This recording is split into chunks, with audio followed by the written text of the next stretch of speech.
Hutchins, and my dear brothers and sisters, you know what's like the worst thing? The worst thing is when you're trying to tell somebody a story, and it could be a big story. It could be either maybe like big news that's happening in your life, or it could be just a tragic occurrence that happened to you, and you just want someone to talk to. And so you find either a friend or someone who's close to you, and you tell them your story, and you say, man, you will not believe what just happened. And they're like, oh yeah, tell me. And then so you tell them, whatever it is, right? Let's just say you had the worst day possible. You're like, man, I had the worst day possible. I got stuck in all this traffic, I got to work late and someone took my parking spot, my boss yelled at me, and all these bad things happened to me. And then your friend, what are you hoping from your friend at that moment? A little comfort, yeah, right? But of course your friend's like, man, no, let me tell you what's even worse than that. My day was worse than that. You guys have friends like that? You guys all have friends like that? You want to tell them the biggest news in your life, hey, this is the best day of my life, I just got a promotion. No, I got even something better than that. I got something better than that. You have people like that in your life? If you're not sure, you're probably that person. I'm just kidding, I'm just saying. If you don't know who I'm talking about, I'm sorry to say you are that person. What is that person, what do they do? It's your, we always talk about, someone stealing my thunder or someone raining on my parade, or we use that term, right? But what is exactly that person really trying to do? In that moment, you're coming, or this person's coming to us, and let's just say let's just be humble about it and say, yes, we're the person who always does this. So, our friend or our loved one or a relative comes to us with some either really bad news or some great news, and they want to share it with us. So in that moment, we have an opportunity. We have something to think about.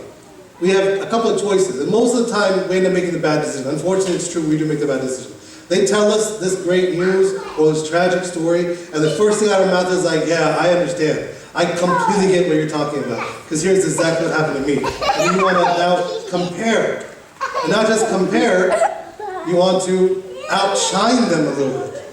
You want to show how your story is probably better than theirs. Or if it's a bad story, how it's worse than theirs.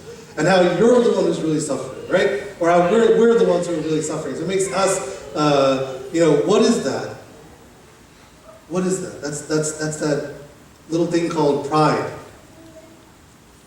Even in a moment like this, when someone comes to us with great news, whatever the great news is, maybe it's a promotion, maybe it's buying a new house, whatever it is.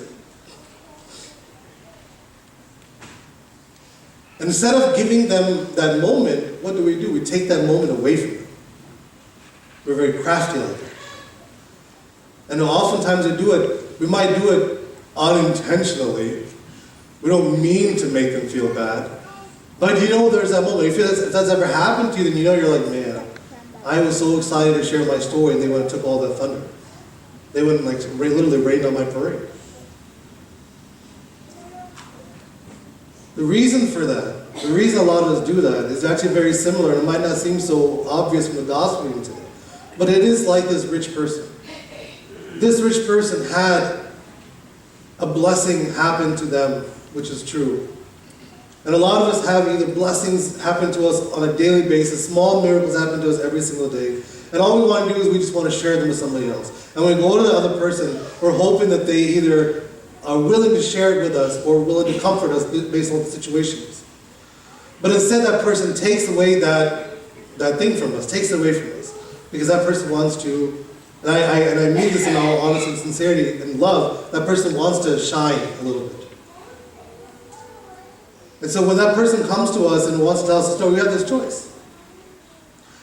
Do I let this person shine, or do I take away what he wants? Do I take that away from him? And unfortunately, a lot of us take it away.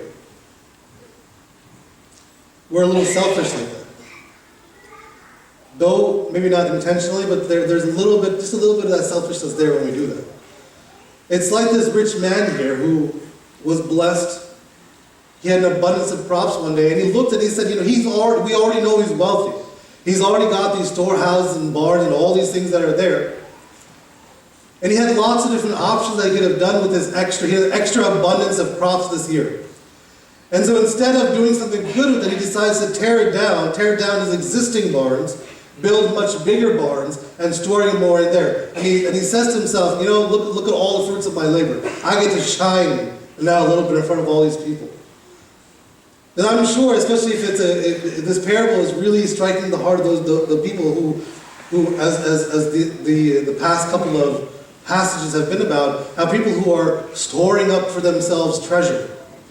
And Christ is kind of warning us, where exactly is this treasure that we're storing up? If it's in material goods in this world, Christ is already telling us, look, we can't take it with us.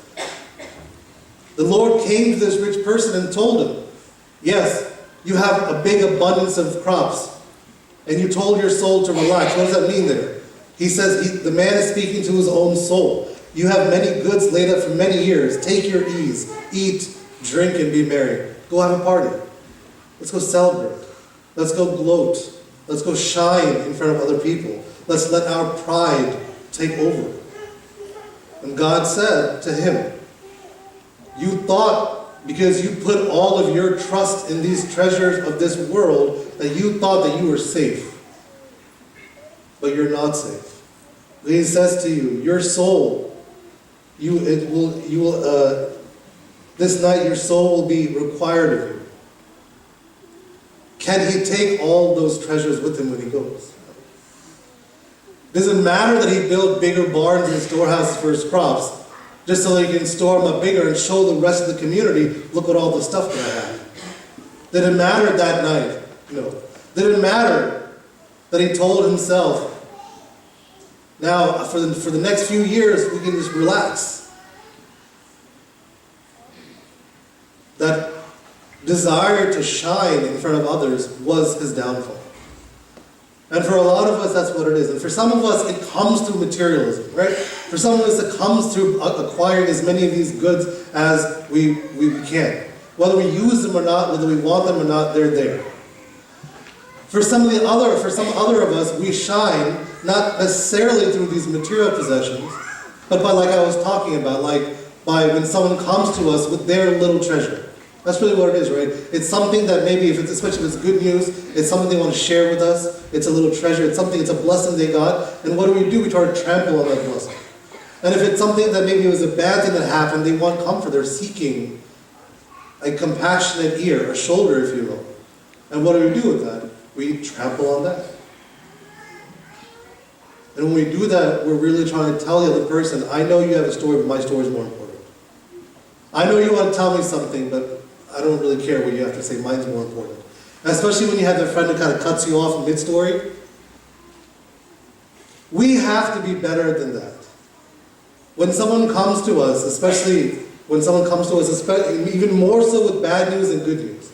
More so with bad news. When someone comes with them bad news, they're looking to be comforted. At least with good news, there might be a little bit of boasting there, and that's okay if you want to put someone down a little bit for boasting, that's okay. I mean, it's not okay, but you understand. It's not as bad as when someone comes to you in the time of need, in the time of mourning, in the time of having a really bad day and looking for a true friend, and then we stomp on that person. Stomp on their story and say, I know you think you had a bad day, but mine's much worse. For that moment, let that person have their moment. Let them have their little parade. Let them have their day. Let them have that story. Let them be the winner for once. Let them just win. Let them have that victory. Let them have that sorrow, whatever they're seeking. Be the compassionate friend in that moment and let them just have it. Because when we do it in that moment, then later when it becomes our turn and we need someone compassionate, we know we can go turn to that person. Because they understood, in my time of need, this person was there for me. So in my time, so then when this person has need, I can be there for them as well. And we have to be very careful about that. Because it's not a competition among all of us to see who has the worst day, or who has the best blessing, whatever it is. It's not a competition. This man, because of his blessing for whatever happened in his life, had the opportunity, he had a choice. He could have kept the excess, the bonus, the extra that he got. He didn't need it. He was already wealthy at this time. He already had large barns. He already had his treasure house full. He could have done so much extra so much good with the extra bounty that he had that time. The extra crops, the extra blessings that he received. He could have distributed it to the poor. He could have given it to his neighbors who didn't have as much. He could have saved it for people during a time of drought or during a time of famine. None of that did he do. He kept it for himself. And that became his downfall. My brothers and sisters, that's our downfall as well. When someone comes to us, are we going to be selfish? Or are we going to truly look at them in the time of need or the time of happiness and share it with them? Being compassionate. That word, remember we talked about, I told some of the Sunday school kids earlier, when we talked about during passion, this idea about compassion. What's compassion? What is passion? What is the word passion? Why do we call it Passion Week? You can talk now, I'm sorry. Yeah, you can talk, please. The kids should definitely know what we talked about during the last Holy Week, right? In the morning. What's Passion Week? Say a little louder. Suffering, absolutely. The word passion means to suffer. Why are we passionate about these things? Oh, it makes me want to suffer. I'm suffering, so I'm passionate about sports. You're really passionate about it. It doesn't make you suffer, but you're willing to suffer, whatever, right? But true passion means to suffer. So what does compassion mean? That prefix means along with. So when someone has compassion, what are they doing? They're suffering along with you, or along with me, along with us. That's what true compassion is. To suffer along with somebody. And so when the person comes to us, and either they are in suffering themselves, we need to be compassionate. We need to suffer along with them. If someone comes to us with joy, then we need to also be joyous with them. We celebrate with them. Not over them, not to belittle them, not to stomp on them. But God gives us that opportunity to be a good person, to be a shoulder, to be a good friend, to show what He would have done. Whenever someone came to Christ, He never told them, well, I know you have some blessings, but let me tell you about blessings. I know my blessings better than you. I know you're feeling sick, but let me tell you, it's nothing compared to what's going to happen to me. He just healed them. He blessed them. In the same way, that's what we ought to do. When someone comes to us, whether it's a moment of suffering or whether it's a moment of joy, we allow them to have that moment. And then we won't have this fall that this rich man did. Because he put his trust in the wrong place. Let us put our trust in the right place, following the right example that Christ set for us. All praise and thanks even to the blessed Trinity, the Father, the Son, and the Holy Spirit, now and always and forever and ever.